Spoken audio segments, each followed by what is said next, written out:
2026 Nifty 30,000-ലേക്കാണോ അതോ market crash ആവുകയാണോ? Yes, ഇന്നത്തെ നമ്മുടെ വീഡിയോയിൽ ഇന്ത്യൻ മാർക്കറ്റ് അടുത്ത വർഷം എങ്ങനെയായിരിക്കും പെർഫോമൻസ് ചെയ്യുന്നത് എന്നതിനെ കുറിച്ചിട്ടുള്ള ഒരു തുറന്ന ചർച്ച ചെയ്യാം. എന്റെ പേര് സിയാദ് ഇല്ലിക്കൽ. അപ്പൊ ഇതുപോലെയുള്ള ഫിനാൻഷ്യൽ കോണ്ടന്റിന് വേണ്ടിയിട്ട് നമ്മുടെ ചാനൽ സബ്സ്ക്രൈബ് ചെയ്യാം.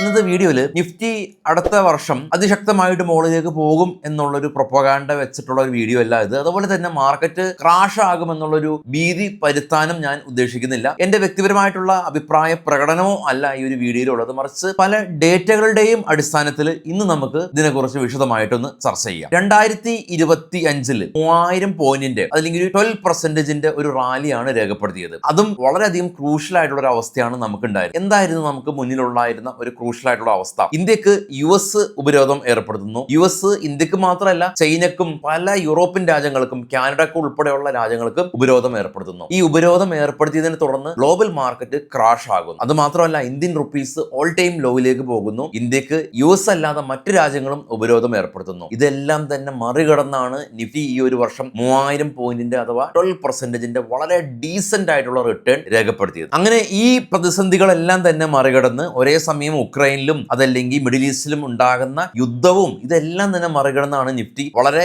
ഡീസന്റ് ആയിട്ടുള്ള ഒരു റിട്ടേണിലേക്ക് എത്തിയത്. ഇന്ത്യൻ മാർക്കറ്റ് ഇത്ര വലിയ ഒരു ചരിത്ര നേട്ടം കൈവരിക്കാനായിട്ട് പ്രധാനമായിട്ടും നമ്മളെ ഹെൽപ്പ് ചെയ്തത് നമ്മളുടെ DIs തന്നെയാണ്. DIs മാത്രമല്ല, നമ്മളെ പോലെയുള്ള സാധാരണക്കാരായിട്ടുള്ള റീറ്റെയിൽ ഇൻവെസ്റ്റേഴ്സും SIP മുഖാന്തരം പ്രതിമാസം 30,000 കോടി രൂപ ഇൻവെസ്റ്റ് ചെയ്തിട്ടുണ്ട്. FISന്റെ DIsന്റെ കണക്കുകൾ മാറ്റി നമ്മൾ എടുക്കുകയാണെങ്കിൽ FIS ഇന്ത്യൻ മാർക്കറ്റിൽ ഏകദേശം 2.95 lakh crores സെല്ലേഴ്സ് ആയിരുന്നു എന്നുള്ളതാണ്. എന്നാലോ DIs 7.7 lakh crores ഇന്ത്യൻ മാർക്കറ്റിൽ ബയേഴ്സ് ആയിരുന്നു. അപ്പോൾ DIsന്റെ അതിശക്തമായിട്ടുള്ള ഒരു പിന്തുണ കൊണ്ട് മാത്രമാണ് ഇത്ര ക്രൂഷ്യൽ ആയിട്ടുള്ള അവസ്ഥയിൽ ഇന്ത്യൻ മാർക്കറ്റ് നെഗറ്റീവ് റിട്ടേൺ നൽകാതെ വളരെ ഡീസന്റ് ആയിട്ടുള്ള ഒരു 12% റിട്ടേൺ നമുക്ക് നൽകിയത്. ഇനി ഈ ഒരു വർഷത്തിൽ മികച്ച നേട്ടം കൈവരിച്ച സ്റ്റോക്കുകൾ ഏതാണെന്ന് പരിശോധിക്കുമ്പോൾ ശ്രീരാം ഫിനാൻസ് 70% റിട്ടേൺ, ഓട്ടോമൊബൈൽ സെക്ടറിൽ നിന്ന് മാരുതിയും ഐഷർ മോട്ടോഴ്സും 50% return, Bajaj Finance 48% return. Negative return നൽകിയിട്ടുള്ളത് IT കമ്പനി ആയിട്ടുള്ള TCS ആണ്. 20% ഈ ഒരു വർഷം ഫോളോ ചെയ്തിട്ടുണ്ട്. ട്രെൻഡ് 40% ഫോളോ ചെയ്തിട്ടുണ്ട്. ഇനി മിഡ് ക്യാപ്പിലേക്ക് നോക്കുകയാണെങ്കിൽ Force Motors 182% return, Ather Energy 125% return, LNT Foods 123% return രേഖപ്പെടുത്തിയിട്ടുണ്ട്. സെക്ടർ അടിസ്ഥാനത്തിൽ PSU ബാങ്ക് 27%, മെറ്റലും മോട്ടോയും 24%ന്റെയും റാലി രേഖപ്പെടുത്തി. ഈ കഴിഞ്ഞ വർഷം നെഗറ്റീവ് റിട്ടേൺ നൽകിയത് മീഡിയ ആണ്, 22% ഫോളോ ആയിട്ടുണ്ട്. കൂടാതെ തന്നെ റിയൽ എസ്റ്റേറ്റ് കമ്പനീസും അല്ലെങ്കിൽ റിയൽ എസ്റ്റേറ്റ് സെക്ടേഴ്സും 50% ഫോളോ ആയി. IT സെക്ടേഴ്സ് 10%ന്റെ ഒരു ഫോൾ ആണ് രേഖപ്പെടുത്തിയത്. അപ്പൊ കഴിഞ്ഞ വർഷത്തെ ഒരു റീക്യാപ്പ് നമ്മൾ കണ്ടു. ഇതെല്ലാം തന്നെ നമ്മൾ കണക്കിലെടുത്താണ് ഇനി നിഫ്റ്റിനെ മുന്നോട്ടാണോ അല്ലെങ്കിൽ താഴോട്ടാണോ ഉള്ളത് ഓരോ വ്യക്തികളും, ഈ ഒരു വീഡിയോ കാണുന്ന ഓരോ വ്യക്തികളും നിങ്ങൾക്ക് അനുചിതമായിട്ടുള്ള ഒരു തീരുമാനത്തിലേക്ക് എത്തുക എന്നുള്ളതാണ് ഏറ്റവും ബുദ്ധിപരമായിട്ടുള്ള ഒരു കാര്യം. കാരണം ഫിനാൻഷ്യൽ മാർക്കറ്റാണ്. ഒരു വ്യക്തിക്ക് പ്രൊഡിക്റ്റ് ചെയ്യുക എന്ന് പറയുന്നത് വളരെയധികം ബുദ്ധിമുട്ടാണ്. ഡേറ്റകൾ മനസ്സിലാക്കുക, ആ ഡേറ്റകളാണ് നമ്മൾ ഷെയർ ചെയ്യുന്നത്. ഇനി അടുത്ത വർഷത്തിലെ പ്രധാനപ്പെട്ട ഈവന്റിലേക്ക് നമ്മൾ പോവുകയാണെങ്കിൽ 190 കമ്പനീസ് IPO ഇന്ത്യൻ മാർക്കറ്റിലേക്ക് വരികയാണ്. 2.5 lakh ആണ്, 2.5 lakh crores ആണ് ഇന്ത്യൻ മാർക്കറ്റിലേക്ക് പമ്പ് ചെയ്യുന്നത്. IPO 190 കമ്പനീസിന്റെ IPO ആണ് ഉള്ളത്. ഇതിൽ മേജർ കമ്പനീസ് നമ്മളുടെ റിലയൻസിന്റെ ജിയോയുടെ IPO വരുന്നുണ്ട്, ഫ്ലിപ്കാർട്ടിന്റെ IPO വരുന്നുണ്ട്, ഫോൺ പേയുടെ IPO വരുന്നുണ്ട്. ഇന്ത്യൻ മാർക്കറ്റ് മാത്രമല്ല, US മാർക്കറ്റിലും ഓപ്പൺ AI IPO വരുന്നുണ്ട്. എലൻ മസ്കിന്റെ കമ്പനി ആയിട്ടുള്ള സ്പേസ് എക്സിന്റെ IPOയും US-ൽ നിന്ന് വരുന്നുണ്ട്. അപ്പൊ ഇന്ത്യയിൽ നിന്നും US-ൽ നിന്നും ഇതുപോലെയുള്ള മേജർ ആയിട്ടുള്ള IPOs ആണ് നമ്മളെ കാത്തിരിക്കുന്നത്. ഇനി നമുക്ക് 2026 NSE-യിൽ ഏതൊക്കെ ദിവസങ്ങളാണ് അവധികൾ ഉള്ളത് എന്ന് നമുക്ക് പരിശോധിക്കാം. ആദ്യമായിട്ട് January 26 Republic Day, March 3 Holi, March 26 Shriram Navami, കൂടാതെ തന്നെ മാർച്ച് 31 ഒരു അവധിയുണ്ട്. ഏപ്രിൽ 3 അടുത്ത അവധി good Friday. April 14 Baba Sahib Ambedkar Jayanti ഉണ്ട്. മെയ് 1 മഹാരാഷ്ട്ര ഡേ ആണ്. May 28 Bakrid, June 26 Muharram, September 14 Ganesh Chaturthi ഉണ്ട്. കൂടാതെ October 2 Mahatma Gandhi Jayanti, October 20 Dussehra, November 10 Deepavali, November 24 Prakash Shri ഗുരു നായക് ദേവ് ജയന്തി, ഡിസംബർ 25 ക്രിസ്മസ്. ഇതാണ് നെക്സ്റ്റ് ഇയറിലേക്കുള്ള പ്രധാനപ്പെട്ട നമ്മുടെ IPO ഡേറ്റേഴ്സും കൂടാതെ തന്നെ നമ്മുടെ ഹോളിഡേ കലണ്ടറും. ഇനിയാണ് ഏറ്റവും പ്രധാനപ്പെട്ട ഒരു ഭാഗത്തേക്ക് നമ്മൾ കടക്കുന്നത്. 2026 ഏതൊക്കെ ഘടകങ്ങളാണ് നമ്മുടെ നിഫ്റ്റിനെ ഗുണകരമായിട്ട് വരുന്നത് എന്നുള്ളതാണ്. അതിനുശേഷം നമുക്ക് ദോഷകരമായിട്ടുള്ളത് ഡിസ്കസ് ചെയ്യാം. ഇനി നിഫ്റ്റിനെ പോസിറ്റീവായിട്ട് മുന്നോട്ട് നയിക്കുന്ന ഒന്നാമത്തെ പോയിന്റ് കൺസപ്ഷൻ പെർസ്പെക്റ്റീവിലാണ്. ഒന്നാമത്തെ ആയിട്ടുള്ള ഒരു ഘടകം എന്ന് പറയുന്നത് നമ്മളുടെ കൺസപ്ഷൻ പെർസ്പെക്റ്റീവിൽ നമ്മളുടെ ടാക്സ് ഇപ്പോൾ നമുക്കറിയാം പുതിയ റെജീം അനുസരിച്ച് 12 lakh ലാക്കാണ് നമ്മുടെ ടാക്സിന്റെ ലിമിറ്റ് ഉള്ളത്. അത് സാധാരണക്കാരായ ആളുകൾക്ക് കൂടുതൽ എക്സ്പെൻസ് ചെയ്യാൻ, കൂടുതൽ സ്പെൻഡ് ചെയ്യാനായിട്ടുള്ള ഒരു സാധ്യതകൾ തെളിയുന്നുണ്ട്. ഇത് FMCG പോലെയുള്ള കമ്പനീസിന് ഗുണകരമാകും. 12 lakhs ആണ് നമ്മുടെ ടാക്സ് സ്ലാബ് ഉള്ളത് കൊണ്ട് തന്നെ ആളുകൾ കൂടുതൽ ITR ഫയൽ ചെയ്യാനായിട്ടുള്ള ഒരു സാധ്യതകളും വളരെയധികം ഏറെയാണ്. കാരണം ITR ഫയൽ ചെയ്യുക മതി, നമുക്കൊരു ഇൻകം പ്രൂഫാണ്. വിദേശത്തേക്കൊക്കെ തൊഴിലും അല്ലെങ്കിൽ വിദ്യാഭ്യാസത്തിന് വേണ്ടിയിട്ട് നമ്മൾ പോകുന്ന സമയത്ത് ഈ ഒരു ITR നമുക്ക് ഗുണകരമായിട്ട് വരും. കൂടാതെ 12 lakhs ഉള്ളത് കൊണ്ട് തന്നെ ആളുകൾക്ക് ആ ഒരു ടാക്സ് ബർഡനിൽ നിന്ന് പുറത്തു കിടക്കും. ആളുകൾ കൂടുതൽ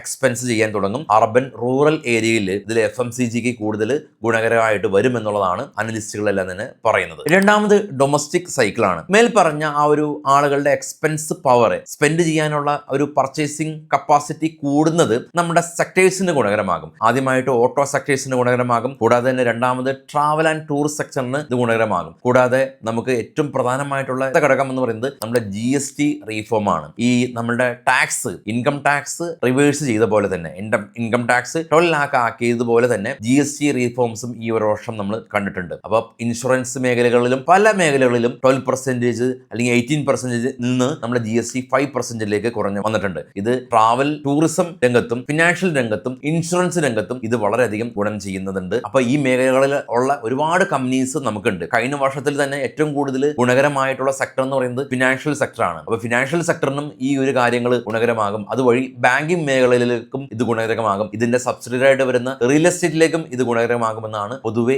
വിലയിരുത്തപ്പെടുന്നത്. ഇനിയുള്ളത് ഇൻഡസ്ട്രീസിനെ സംബന്ധിച്ചുള്ളതാണ്. ഇൻഡസ്ട്രി ഫേവറബിൾ ആയിട്ടുള്ള ഒരു ഗവൺമെന്റ് ആണ് നമുക്കിപ്പോൾ ഉള്ളത്. ഇൻഡസ്ട്രി ചെയ്യുന്ന ആളുകൾക്ക് വളരെ എളുപ്പത്തിൽ ലൈസൻസും മറ്റുള്ള കാര്യങ്ങളെല്ലാം തന്നെ ലഭ്യമാക്കാനായിട്ട് ഗവൺമെന്റ് അടിമുടി ഒരുപാട് കാര്യങ്ങൾ ചെയ്തിട്ടുണ്ട്. അപ്പോൾ ഇത് ചെറുകിട ഇൻഡസ്ട്രീസിനും വലിയ തരത്തിലുള്ള ഇൻഡസ്ട്രീസിനും ഇത് വളരെയധികം ഗുണകരമാകുന്നുണ്ട്. നമുക്കറിയാം MSIMയിലൂടെ ചെറുകിട ആളുകൾക്ക് ഇൻഡസ്ട്രി ചെയ്യാനായിട്ട് ഗവൺമെന്റ് ഒരുപാട് സഹായങ്ങൾ ചെയ്യുന്നുണ്ട്. അത് ഒരുപാട് സ്മോൾ സ്കെയിൽ ഇൻഡസ്ട്രീസിൽ ഇന്ത്യയിൽ ഇനി അടുത്ത ഒരു വർഷത്തിലേക്ക് വളരെയധികം ബൂം ആവാനാണ് സാധ്യത. ഇനി വലിയ ഇൻഡസ്ട്രീസിന്റെ കാര്യം പറയുകയാണെങ്കിൽ നമ്മുടെ പുതിയ ഡിഫൻസ് നയം എന്ന് പറയുന്നത് ഇന്ത്യ തദ്ദേശീയമായിട്ട് ഡിഫൻസ് ഉപകരണങ്ങൾ ഇവിടെ നിർമ്മിക്കുകയും അത് ഉപയോഗിക്കുകയും മാത്രമല്ല നമുക്ക് ഒരു ഡിഫൻസ് ഹബ്ബായിട്ട് മാറ്റുകയും ചെയ്യുക എന്നുള്ളതാണ് നമ്മുടെ പുതിയ നയം. അതായത് നമ്മൾ ഇവിടെ ഡിഫൻസ് ഉപകരണങ്ങൾ നമ്മുടെ സേനയ്ക്ക് വേണ്ടി മാത്രമല്ല, നമ്മൾ പുറമേയുള്ള രാജ്യങ്ങളിലേക്കുള്ള ആളുകളുടെ അവിടെയുള്ള സേനയിലേക്കുള്ള ഉപകരണങ്ങൾ കൂടി നമ്മൾ ഇവിടെ നിർമ്മിച്ച് അവർക്ക് അയക്കുന്ന ഒരു വലിയൊരു പദ്ധതിയിലേക്കാണ് നമ്മുടെ ഡിഫൻസ് കാര്യാലയം മാറുന്നത്. അപ്പൊ ഈ ഇൻഡസ്ട്രി പെർസ്പെക്റ്റീവിൽ നോക്കുകയാണെങ്കിൽ വലിയ ഇൻഡസ്ട്രീസിനും അതുപോലെ തന്നെ ചെറുകിട ഇൻഡസ്ട്രീസിനും ഒരേപോലെ തന്നെ വളരെയധികം പോസിറ്റീവായിട്ടുള്ള നയങ്ങളാണ് ഗവൺമെന്റ് എടുത്തിട്ടുള്ളത് കൊണ്ട് തന്നെ ഇൻഡസ്ട്രീസ് അടുത്ത ഒരു വർഷത്തിലേക്ക് വളരെ വലിയ തോതിൽ ഫ്ലറിഷ് ആയിട്ടുള്ള ഒരു മാറ്റങ്ങൾ ഉണ്ടാകുമെന്നുള്ളതാണ് അനലിസ്റ്റുകൾ പൊതുവെ വിശ്വസിക്കുന്നത്. അടുത്ത നമ്മുടെ പ്രധാനപ്പെട്ട ഒരു ഗുണകരമായിട്ടുള്ള ഒരു ഫാക്ടാണ് PLI സ്കീം. PLI സ്കീമിലൂടെ ഗവൺമെന്റ് ചെറുകിട വൻകിട ഇൻഡസ്ട്രീസിന് ഗുണകരമാകുന്ന രീതിയിൽ പല സ്കീമുകളും അല്ലെങ്കിൽ പലതരത്തിലുള്ള സഹായങ്ങളും PLI സ്കീം വഴി ചെയ്യുന്നുണ്ട്. ഇത് ലഭ്യമാക്കുന്ന ഒരുപാട് വലിയ കമ്പനീസ് ഉണ്ട് ഇന്ത്യൻ മാർക്കറ്റിൽ. അതുപോലെ തന്നെ ചെറുകിട കമ്പനീസിന് ഇതുപോലെയുള്ള PLI സ്കീം വഴി സഹായകമാകുന്നത് നമ്മളുടെ ഫുട്വെയർ മേഖലകളിലും ടെക്സ്റ്റൈൽ മേഖലകളിലും വളരെയധികം ഗുണം ചെയ്യും. അപ്പൊ ഇതൊക്കെ തന്നെയാണ് നമ്മളുടെ അടുത്ത വർഷത്തിലേക്കുള്ള പോസിറ്റീവ് ആയിട്ടുള്ള ഒരു ഔട്ട്ലുക്ക്. എങ്കിൽ ഇനി നെഗറ്റീവ് ആയിട്ടുള്ള ഔട്ട്ലുക്ക് നമുക്ക് നോക്കാം. ഇന്ത്യൻ റുപ്പീസ് ആണ് ആദ്യമായിട്ട് നമുക്ക് പരിഹരിക്കപ്പെടേണ്ട ഒരു കാര്യം. ഇന്ത്യൻ റുപ്പീസ് ഈ ഒരു 2025 അവസാനത്തിലേക്ക് എത്തിയപ്പോൾ ഓൾ ടൈം ലോയിലേക്ക് ക്രാഷ് ചെയ്തു. ഒരു US ഡോളറിന് ഏകദേശം 90 രൂപയിലേക്ക് കടന്നിട്ടുണ്ട്. ഇത് നമ്മളുടെ